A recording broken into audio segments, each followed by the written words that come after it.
चाहती है कि मेरू लाला चोरी ना करवे। कन्हैया ने कहा मैया एक काकी मैया के पास तो ले जाना, पर देख काकी अपनी चुनरी मेरे सर पे डाल दे। कहने लगी क्यों, डर लग रही हो का? कहने लगी देख काकी डरवेगी तो बात ना, डर तो हमको लगे ना। और बात रही चुनरी की तो देख काकी तो को मैं चुनरी की जो बोलूं तू तासे बोलूं कि देख काकी तू ना जाए, तू जे तो कभी ना चाहेगी कि मारो मेरो छोरा कुआरो बैठो है, ये तो कभी ना सोचेगी। और देख काकी अगर मालूम पड़ गया कि मैं चोर हूं ब्रजभानु जी को, तो ब्रजभानु जी अपने बिटिया का विवाह करने वाले नहीं। तो काकी तू तो अच्छी तरह से जाने कि अगर जो चोर हो गए और जी को नाम बदनाम है जाए बाको बिटिया कोई ना देवे अपनी, कोई बाके साथ विवाह ना करे। और काकी अगर मेरा नाम बदनाम है जाए और वो को स्वामी चोर बोले तो का ब्रजभानु जी अपनी बिटिया का विवाह हमसे कर देंगे? कहने लगी कन्हैया तो को ले तो पक्का चलूंगी तेरी मैया के पास, जी नहीं चाहेंगे कि हमारे लाला को विवाह ना हो। ये हर माता चाहेगी, हर काकी चाहेगी कि हमारे लाला को हमारे लाला विवाह हो। अगर तुम्हें चाहती हो तुम्हारे ऊपर अपनी चुनरी डालना, किसी को मालूम नहीं चलेगा कि चोरी कौन है, किसने की है, और कोई हमारा चेहरा नहीं देख पाएगा तो फिर कुछ बोलेगा नहीं, इसलिए अपनी चुनरी हमारे सर पे डालना। मैया से आज काकी से कहा, काकी ने जैसे चुनरी अपने सर पे पकड़ के हाथ से डाली, इतने में कन्हैया छूट गए और कन्हैया ने अपने बेटे का हाथ पकड़ा दिया। कन्हैया ने काकी के बेटे का हाथ पकड़ा दिया और स्वयं छूट जाते हैं, सब छूट गए। और जैसे ही जाते हैं और बड़े गुस्सा से बोले, कहने लगी यशोदा तेरे लाला ने मेरे घर चोरी की है, आज मैं पकड़ कर लाई हूँ। तो को हम बार बार बोलते थे तो बोलती थी कि मेरा लाला चोरी ना करे, आज मैं तेरे घर में तेरे लाला को पकड़ कर लाई हूँ। यशोदा देख तेरा लाला मेरे साथ है। यशोदा मैया आई, यशोदा मैया ने देखा तो यशोदा मैया ने देखा तो जोर जोर से हंसने लगी, जोर जोर से हंसने लगी। कहने लगी सविता तू पक्की बाबुरी है गई,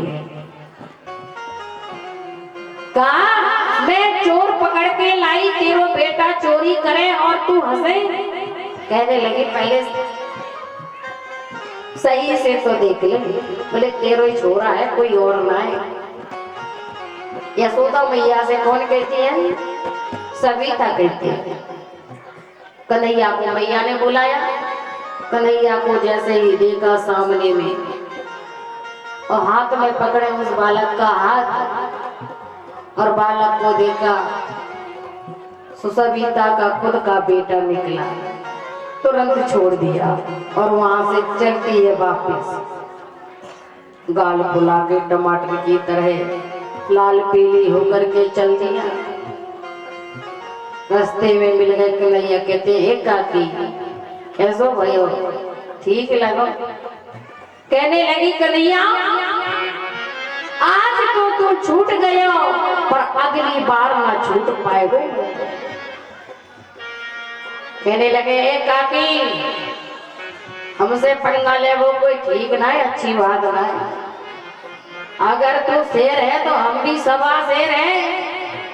अगर तू हमारे लिए अगर पकड़ के मैया के पास ले जाएगी ना तो जा बार तो तेरे बेटा का हाथ तेरे हाथ में दिया, अगली बार तेरे पति का हाथ तेरे हाथ में रख दूंगा अगर मुझे पंगा लियो। आज सविता अपने घर को वापस जाती है। एक दिन के बाद सभी माताएं बैठी, कन्हैया जब निकलते हैं तो सभी का मन होता है कन्हैया हमारे बेटे बनकर आए। किसी का मन होता है कन्हैया हमारे जैसे पुत्र होते, तो सब कन्हैया के लिए लाड़ लड़ाते हैं, कन्हैया को देखने के लिए जाते हैं। कहीं कोई अपनी जान पूछ के मटकी तोड़ देते हैं, जमुना जी पे फोड़ देते हैं, वहीं पे पानी भरने को जाती हैं। सास को देखा कि सास नहीं है घर में, वो मौका देखते ही और जो दही की हांडियां है वो सारी फोड़ देती हैं स्वयं। क्यों? क्योंकि अब बहुओं को घर से बाहर निकलने के लिए समय तो है नहीं, घर में इतना काम रहता है, निकल नहीं पाती है। और कोई कोई इतनी डेंजर सास होती है कि सास के माए वैसे ही बहू कांपती है। अब अगर नाम सुन लिया कि सासू माँ आ गई है तो वैसे ही कांपने लगती है। इसी प्रकार आज कोई गोपी तो मटकी फोड़ देती है जानबूझकर, कोई गोपी समय देख लेती है कि अब मेरी सासू माँ मंदिर पे जाएंगी, इतने में मौका मिला और दही की हांडियां अपने हाथ से ही फोड़ दी, क्योंकि कन्हैया के दर्शन करने जो नहीं जा पाती है। अब समय निकालना है तो कोई बहाना तो लेना पड़ेगा, कोई बहाना तो बनाना पड़ेगा। वो अगर सास आए और सास ने देखा कि बहू ये किसने फोड़ी, तो कह देंगे कि नंद का छोरा आया था तो सारी हांडियां फोड़ गया। तो फिर सासू माँ तो कहेगी कि बहू हम जाएंगे तो बात बिगड़ जाएगी, इसलिए आप समझाया हो। तो हमें भेजेंगे तो हम दर्शन कराएंगे। अब मन नहीं मानता, देख भी निकलना मन नहीं माना, गोपियों का ताना एक उल्हाना। आज सारी गोपियां अपने अपने हांडियां फोड़ती हैं, कहीं कुछ कर देता है, कहीं अगर अग्नि जल रही है ना और रोटी बना रही है तो उसमें पानी डाल देती है। अब पानी क्यों? कहेंगे कि गोपी से अगर पूछा तो वो कह तो देंगे कि वो नंद का छोरा आया था। अब एक ठाकुर जी इतनी सारी उलाने बहाने ले रही हैं, बताइए किन के घर में जाएंगे? एक आधे के में जाए तो ठीक है, अब सब झूठ बोल रही है, सारी गोपियां झूठ बोल रही। क्यों बोल रही? क्योंकि दर्शन पाना चाहती है कन्हैया के। आज जानते हैं बताओ, आज वह ब्रज में गोपियां सभी अपनी सासू माँ से इतना डरती हैं, फिर भी बहाना बनाती हैं। और आज की सासू माओं के लिए सबसे ज्यादा डेंजर बहुएं लग रही हैं। ऐसा ही है ना? एक बार की बात, एक माता जी थी, बहुत भगवान की पूजा करती थी और उनके बेटे का हुआ विवाह। सो उनकी बहू आई पढ़ी लिखी, और ज्यादा ही पढ़े लिखे रहते हैं, फिर वो तो उठते हैं 10 बजे, सो के 10 बजे नहीं उठते। अब रात भर बिजनेस करें, कंप्यूटर चलाएंगे, कहीं कुछ करेंगे, बिजनेस का काम कुछ रात में भी देख लेते हैं। अब रात भर जगेंगे तो फिर 10 बजे तक तो सोएंगे, नींद को पूरी 10 बजे तक तो करेंगे। और ज्यादा पढ़ी लिखी रहती है कुछ ऐसी बहनें जो ससुराल में पहुंचती है, ससुराल में पहुंचने के बाद वो 10 बजे उठती हैं, फिर चाहे उन्हें कुछ भी नहीं करना हो, क्योंकि असुरों की तरह लंबे लंबे खर्राटे लेती हैं। एक बार की बात, माता जी तो थी बहुत पूजा पाठ करती थी। सुबह 4 बजे उठे, तुलसी मैया को ढारा, पूजा की, जय जय तुलसी महारानी, घर में संपत्ति हो मनमानी। अगरबत्ती ली, गरुड़ घंटी से पूजा करते हैं, जय जय तुलसी महारानी, घर में हो संपत्ति मनमानी।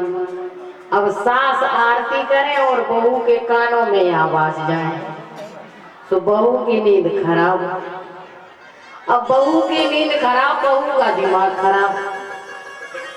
बहू सिराना कहीं इधर कान से लगाए, कहीं इधर लगाए, कहीं उधर को गुनाट खाए, कहीं उधर को खाए, पर सो ना खाए। बहू का दिमाग खराब। एक दिन सासू माँ को समझा दिया, बोले हमारी नींद पूरी नहीं होती, बोले काम करो आप 8 बजे कर लिया करो, आगे पीछे पहले कर लिया करो पूजा। बोले बहू से कहा मैया ने, बोले बेटा, बोले 4 बजे तो हमारा समय रहता है पूजा करने का, अब सोने की रही तो 4 बजे तुम थोड़ा कम सो लिया करो, दिन में सो लिया करो, नींद को पूरी कर लिया करो। बहू ने कहा माताजी 4 बजे नींद आती है अच्छी मीठी मीठी। बहू से कहा कि आज बहू को समझाया सास ने, लेकिन बहू ज्यादा ही पढ़ी लिखी, अब ज्यादा ही होशियार थी बहू। 1 दिन 2 दिन 3 दिन बहू बेचारी परेशान, नींद पूरी नहीं हुई तो परेशान। अब एक दिन पति से कहा, बोले सुनो जी, तो पति आया, पति ने कहा बोले बोलिए। बोले आज बाजार जा रहे हो ना? बोले हाँ। बोले ठीक है तो ध्यान से गाजर और मूली लेते आना, गाजर और मूली लेते आना। बोले ठीक है। समय हुआ, माता के पति बाजार से गाजर मूली खरीद कर लाए, गाजर मूली खरीद कर लाए और कहने लगी, सास के पास जाती है, सास से कहा, बोले माँ जी आज पूजा